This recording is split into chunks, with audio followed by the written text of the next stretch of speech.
चालाक बंदर और जिद्दी रीछ। जंगल में एक जिद्दी रीछ रहता था, जो हमेशा अपनी बात मनवाना चाहता था। अगर कोई जानवर इसकी बात ना माने, तो वो जोर जबरदस्ती पर उतर आता।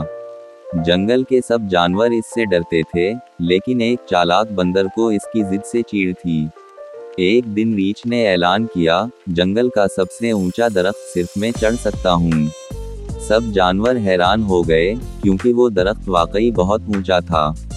बंदर मुस्कुराया और बोला, अगर तुम वाकई बहादुर हो तो सबके सामने चढ़कर दिखाओ। रीछ फौरन दरख्त पर चढ़ने लगा, लेकिन जैसे ही वो कुछ ऊपर पहुंचा, इसकी सांस फूलने लगी, और वो नीचे गिर गया।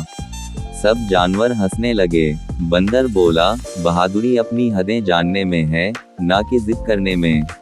रीछ को अपनी गलती का एहसास हुआ और इस दिन के बाद वो जिद छोड़कर दूसरों की बात भी सुनने लगा।